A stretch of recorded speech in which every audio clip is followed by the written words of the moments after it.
हसन साहब, चीन ने हालिया पाक भारत फौजी तसादुम के बाद पाकिस्तान को अपना आहनी दोस्त करार देने का इरादा करते हुए वाज़ेह ऐलान कर दिया है कि पाकिस्तान की सरहदों या खुद मुख्तारी को पामाल करने की किसी मुल्क को इजाज़त नहीं देंगे। वाह, चीन को सलाम, चीनी भाइयों को सलाम।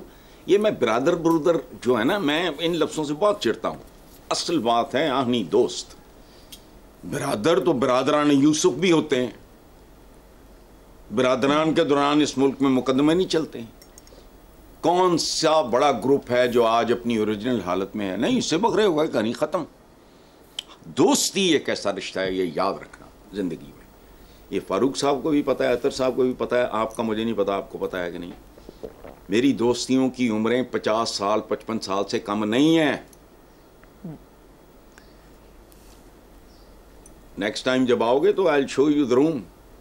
मैंने पता नहीं, अब तो 1,500-2,000 हो जाएंगी बचपन से लेके आज तक के सबके दोस्तों की, जिनमें से अक्सर अब इस दुनिया में नहीं है, तस्वीरें। उनमें मैं प्रोफेशन में जिनसे मेरी मोहब्बत हुई, जैसे अब्बास अतर थे या अब्दुल कादिर हसन थे या मुन्नू भाई थे, उनकी शामिल हैं। दोस्ती रिश्ता होती है, याद रखना। दोस्ती होती है चॉइस। देखो ना, मैं अगर कहता हूं कि जी फलां मेरा दोस्त है, वो मेरा चॉइस है भाई, मेरा चॉइस नहीं है, वो मेरी मजबूरी है। इसलिए बरादर बरूदर नहीं। चीन और चीनी भाइयों को सलाम, जो पाकिस्तान को डंके की चोट पे खुल के ओन करते हैं, वही दोस्त। बरादर बरूदर वाले ड्रामे बंद करो, समझने की कोशिश करो। दोस्त होता है, देखो बात सुनो, एक शेर सुनो, मेरा नहीं है। कंधे से कंधा मिलाकर खड़ा होने वाला दोस्त होता है। भाई तो शरीका भी होता है। शरीका किसे कहते हैं? जो बाप के खून और माँ के दूध में शरीक हो आपका। आप तो मेरा शरीका नहीं हो सकते। सो यही जिंदगी है। मैं एक असूल बता रहा हूं आपको। अच्छा, शेर सुनो। हाथों में हाथ पकड़े हुए यूं खड़े थे दोस्त, दरिया को भी गुजरने का रास्ता नहीं मिला। वाह। और भारत तो बेचारा दरिया क्या है, वो तो नाली नूली है सोच के एतबार से। अल्लाह माफ करे, मैं और नहीं, भारतीय हुक्मरानों की सोच के एतबार से भारत दरिया नहीं है, बदरोह है, नाली है। सो चीनियों को सलाम। मुझे 2-3 दफ़ा इनविटेशन आई, मैं नहीं गया। मैं बथेरी दुनिया घूमी, लेकिन अब मुझे कोई ऐसा मौका मिला तो I will never miss it. मेरे दिल में इतनी मोहब्बत, इतना एहतराम अपने चाइनीज़ भाइयों के लिए पिछले दिनों में समझ आई। हमारे अपने नहीं इस तरह खुल के हमारे साथ खड़े हुए, मजबूरी है उनकी। खैर चलो। हसन साहब, भारतीय आर्मी चीफ मंदिर पहुंच गए, योगी से मुलाकात, आज़ाद कश्मीर पर कब्जे की प्रार्थना की गई। भारतीय आर्मी चीफ की मुकम्मल फौजी वर्दी में मजहबी लीडर के आश्रम में हाजिरी पर पूरे मुल्क के अंदर से तनकीद होना शुरू हो गई है। दिफाई तज्जियाकार सुशांत सिंह ने कहा कि किसी फौजी सरबराह की वर्दी में किसी खास मजहबी रहनुमा से इस नौयत की मुलाकात भारत की गैर सियासी और सेकुलर अफवाज के नज़रिए को नुकसान पहुँचाती है। क्या भारतीय फौज ने अपनी सारी उम्मीदें आश्रम से बांध ली हैं? एक बात याद रखना जिंदगी में, दुआ हो, प्रार्थना हो, प्रेयर हो, उसके लिए मेरिट जरूरी है। मेरिट। मसलन दुनिया का कोई बंदा कितना नेकोकार फलाना टमखाना हो, वो कहे कि अल्लाह पाक मुझे मौत ना आए, मेरिट पे नहीं है। जिंदगी इस तरह डिजाइन ही नहीं हुई, उसकी मौत रुक जाएगी। अच्छा, कोई बदबख्त, वो तहज्जुद गुजार भी है, फलां भी है, वो किसी गरीब आदमी की जमीन पे कब्जा कर लेता है, वो औरत अदालत में चली जाती है और वो आदमी अच्छा वकील करता है और मसले पे भी बैठ जाता है और जज बेकाऊ और बेईमान नहीं है और वो दुआएं भी मांग रहा है, क्या कबूल होगी?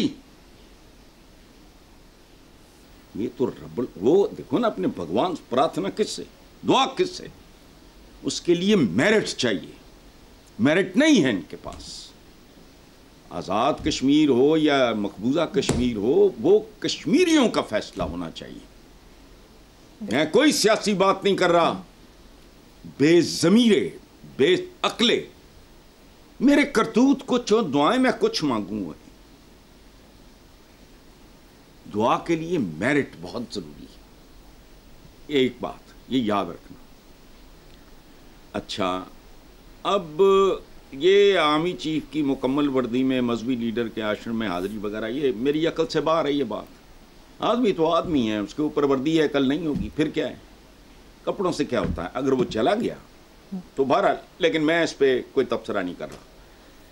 अच्छा, इसमें सबसे ज़्यादा जो हैरान कुन बात है, जिस पे आपने भी तवज्जो नहीं की, कि उनके जो तज्जियाकार हैं सुशांत सिंह, आपने बताया ना जी, हाँ, सुशांत सिंह साहब ने फरमाया कि फौजी सरबराह की वर्दी में किसी ख़ास मजहबी रहनुमा से इस नौइयत की मुलाकात भारत की गैर सियासी और सेकुलर अफवाज के नज़रिए को नुकसान पहुंचाती है।